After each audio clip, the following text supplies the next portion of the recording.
If you want to help out and support the channel, there are a few things you can do. Go check out Flipside Gaming and use the promo code VOIDMAGE in all caps. This will get you 10% off all orders $10 or more. And if you go shopping on tcgplayer.com, go use my affiliate link in the description below. That way all purchases you make will go towards helping the channel. And lastly, go check out my Patreon. It's a more direct way that you can help the channel while also getting some more interaction. I appreciate all of your support. If you haven't already, subscribe and hit the notification bell so you don't miss any videos. Hello everyone, welcome back to another Commander deck tech video. This time for Jesus, his November deck tech request, he wanted me to do a Gaddock Teeg deck. He wanted to stay away from a stacks theme, but he also listed some cards that are seen in stacks builds like Thalia, Grand Abolisher, which I guess aren't too stacks-like, but the point is to stop your opponents from doing something. So it's inevitable if you play Gaddock Teeg, you're probably going to run into some of those cards. But I can totally get it if you don't want to play Resource Denial, if you don't want to punish your opponents by removing their lands or keeping them tapped, anything like that, because that's never a good time. To be completely honest though, I think Gaddock Teeg is rather tame. Yeah, he does stop your opponents from doing things like Wrath of God,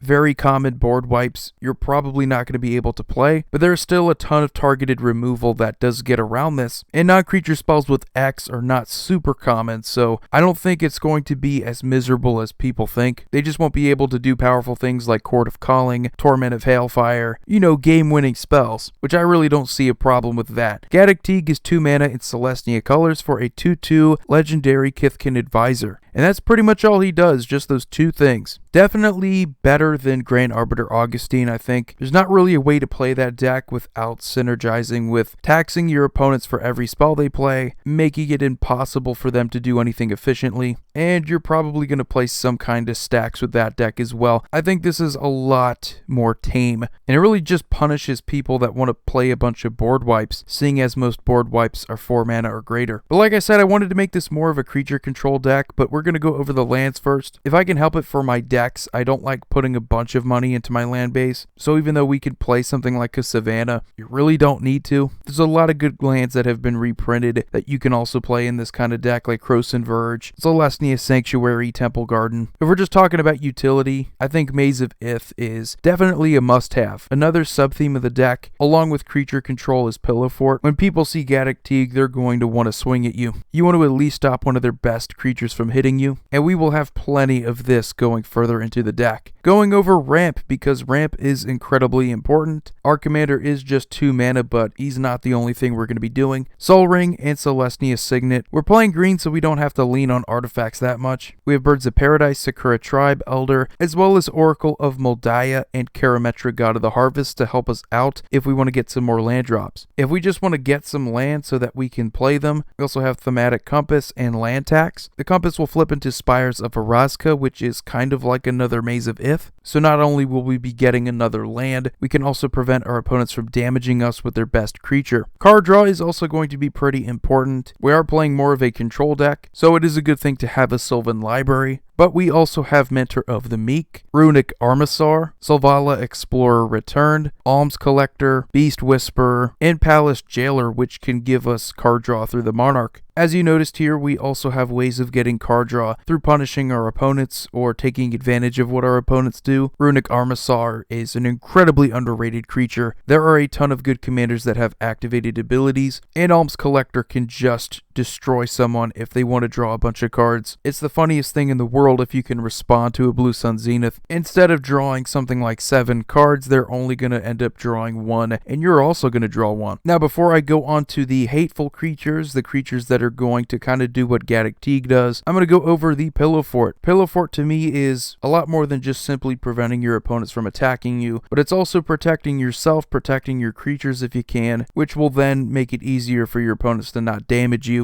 We have Mother of Runes and Giver of Runes. both going to give creatures protection, which will make blocking a piece of cake, but we can of course do this in response to removal, making it harder for our opponents to remove our creatures. We have Grand Abolisher, Tithe Taker, and Dragon Lord Dromoka. We really want to make it hard for our opponents to hurt us on our turn. It's not really an active aggression, this is just more of the Pillow Fort strategy, making it harder for our opponents to hurt us. Now going over some more combat, we do have some cards that are going to make it harder for our opponents to attack us. We have Merryweather Light Duelist. Very good if we want to do the attacking, but if she is tapped, no more than one creature can attack us each combat. We also have Silent Arbiter, which is pretty much going to do the same thing. Doesn't benefit us quite as much as Miri does. And if you just want to stop your opponents from attacking you, or you want to know if they're going to attack you, Orzhov Advocist will let you know right away. If they don't accept the +1/+1 counters, they are probably going to go swinging. We do have some tax creatures to go along with other tax cards that we have. Ghostly Prison is spectacular, but you also need a Baird Steward of Argive, an Archangel of Tithes. Even if it is just 1 mana, you are keeping them from attacking you if they have a massive board. It's incredibly uncommon for other players to pay all of their mana just so that they can attack you. They're most likely going to settle for maybe a couple creatures, which is good enough. It helps you survive. Selfless Squire is a fantastic fog card. Flashes her into play. You prevent all that damage that would be dealt to you, so even if it isn't just combat damage, that damage will still be prevented. You then put that many +1/+1 counters on her. And if you like Ghostly Prison, Windborn Muse is basically Ghostly Prison on a creature. But a card I really like, and I don't see that often anymore, Angelic Arbiter. Each opponent who casts a spell this turn can attack with creatures, and if an opponent attacked with a creature, they can't cast spells. So it pretty much forces them to make that decision. They have to either cast a spell or attack. They can't do both, which does keep them from doing a lot. And other than that, we are going to lean on some of our instants to protect us, but we also have a crawl space. Again, gonna kind of work like Miri and Silent Arbiter. We want to limit the number of creatures attacking us. We would prefer that none of them do, but it's inevitable that we are gonna get punched every now and then. Now onto some of our more hateful creatures. These are creatures that are gonna make it harder for our opponents to play the game.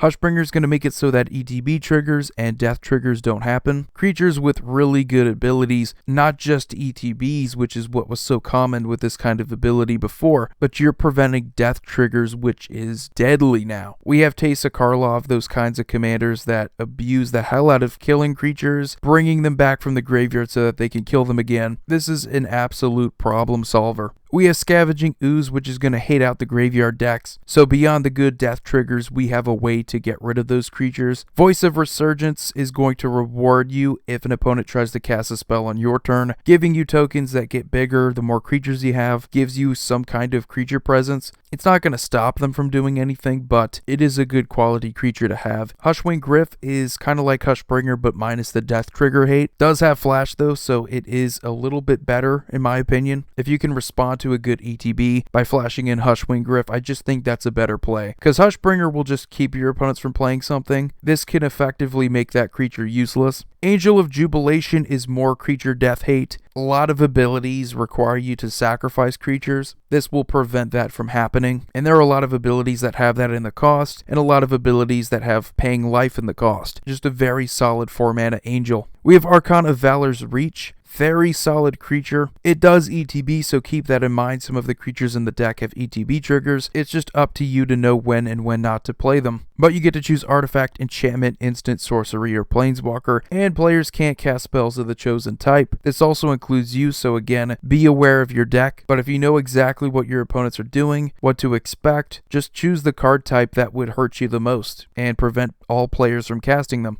And when it comes to hateful cards, I think everybody can agree with both Elesh Norn and Vorinclex being among the most hated and just downright rude cards in the whole game. They're incredibly one-sided, and they do go well with Gaddock Teeg, board wipes, things that they would normally rely on for removal. It's really nice if you have bigger creatures like this that are capable of bringing the pain. Aside from that, I just have some good utility creatures that you've probably seen a million times, like Rexage, Eternal Witness, also playing cards like Sun Titan. Again, this is really just about good value in Celestia. Onto our responses, our instants. I really dig what Jesus said. He loves playing Mana Tithe. Just having some kind of counter magic in your deck when you're already focused on stopping your opponents. That's a pretty good idea. Mana Tithe is wonderful, but I also like the Veil of Summer. Doesn't counter a spell, but it is going to prevent your opponents from countering your stuff. Seeing as most counter spells are blue, the Hexproof is also really nice. Aside from our creatures, that's where we're going to get the majority of our removal. A lot of artifact and enchantment hate, believe it or not, but we are going to lean on the good old Swords to Plowshares. along with Krosan Grip, Aura Shards, and Council's Judgment. Jesus didn't want anything that was a non-creature spell, converted mana cost 4 or greater. It does make it a lot more difficult to play the deck, and he's just a 2-mana creature that we can keep getting out there. Pretty easy for him to stay on the field. He would make it harder for us to play the deck. So if you have to go with a fewer amount of cards for your removal, why not go for what is probably considered to be the best? But we're not done. We're not done yet, because we have probably the best part of the whole deck. We are again contributing to the Pillow Fort strategy by playing some fogs. We have Constant Mists, we have Dawn Charm, but we also have Arachnogenesis and Teferi's Protection. All of these are going to make it hard for our opponents to kill us. Teferi's Protection obviously being better than just a generic fog, but all of these being under CMC 4. If our opponents are capable of board wiping, if our opponents are capable of hurting us with any spell, and it happens to be under CMC 4, and it's not an X-costed non-creature spell, we have the ways to stop our opponents. We got plenty of answers. We are leaning on our instants. And although it's not anything I would consider a fog, there's also Heroic Intervention, which again is another good response to have. Just in case if our opponents are capable of doing anything, we want to have these. But anyway guys, that's going to do it for this video. Let me know what you think of Gaddock Teeg. Stacks isn't my favorite kind of deck to play, and although this wasn't really a stacks deck, you do get bits of resource denial, even if it isn't land hate, making it so that ETB triggers don't happen, death triggers don't happen. That can be a bit annoying, and I do actually enjoy when the games are a lot more about interaction.